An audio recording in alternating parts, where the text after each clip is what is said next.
Vamos mergulhar num verdadeiro suspense histórico direto do Brasil colonial de 1720. É um cenário de caos total, uma colisão violenta provocada por ouro, impostos implacáveis e, claro, muita traição governamental. Nossa análise de hoje foca na famosa revolta de Vila Rica, um episódio tenso onde a ambição bateu de frente com o controle do império de um jeito trágico e literalmente em chamas. A grande questão que fica no ar logo de cara é a seguinte: como uma suposta vitória absoluta, selada e carimbada com uma promessa formal de perdão para os rebeldes, acabou virando uma montanha de cinzas?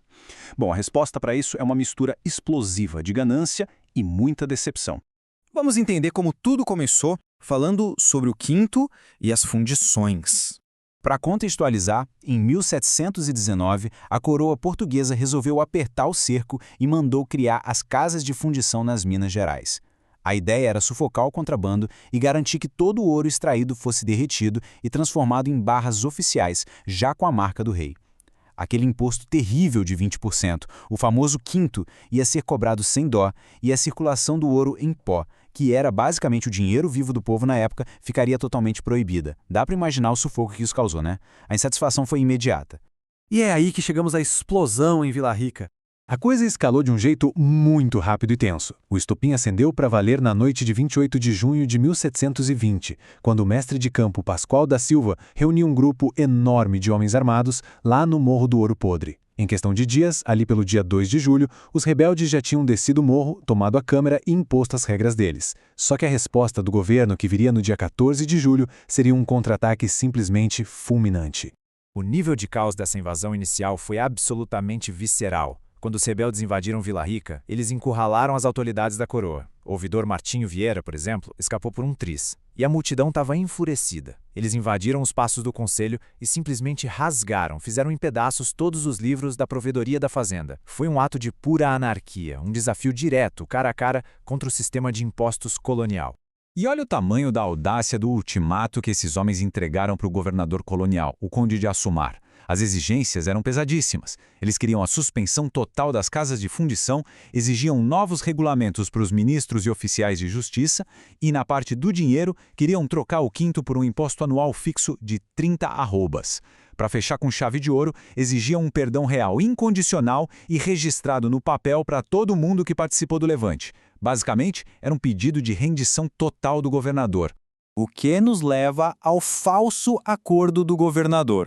O contraste de atitudes aqui é brutal e até meio irônico. De um lado, a gente tem os líderes rebeldes completamente cegos pela arrogância de uma vitória que parecia fácil demais. Do outro, o Conde de Assumar fazendo um cálculo friíssimo. Ele sabia perfeitamente que não tinha tropas para bater de frente com o levante. Então o que ele fez? Usou a cabeça. Ele fingiu concordar com tudo. Cedeu às exigências, deu o perdão, mas usou essa falsa rendição como um verdadeiro cavalo de Troia. Ele só estava ganhando tempo para preparar uma emboscada letal nos bastidores.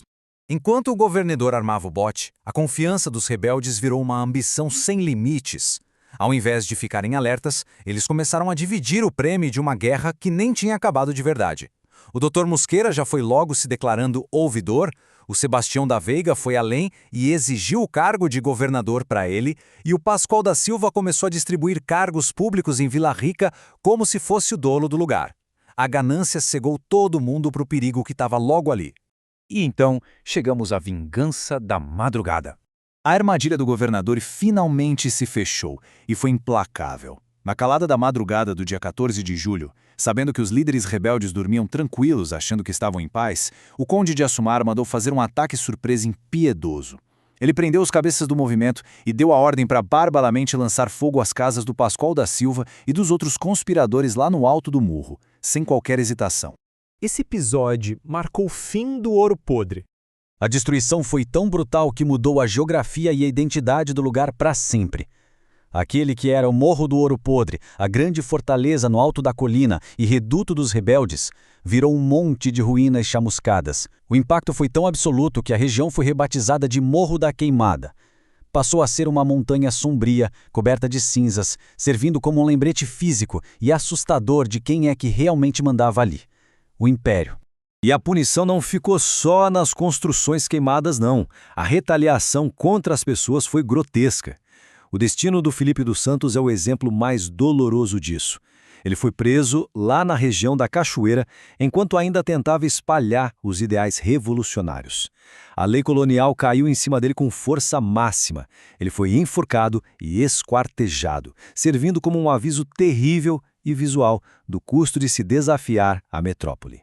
Dando um salto rápido para o ano de 1725, a gente se depara com uma ironia enorme da história. Depois de todo esse sangue derramado e das chamas no morro, a coroa portuguesa conseguiu exatamente o que queria. Sob o comando de um novo governador, Dom Lourenço de Almeida, aquelas exatas casas de fundição, que causaram toda a fúria da revolta, foram instaladas de forma pacífica e definitiva.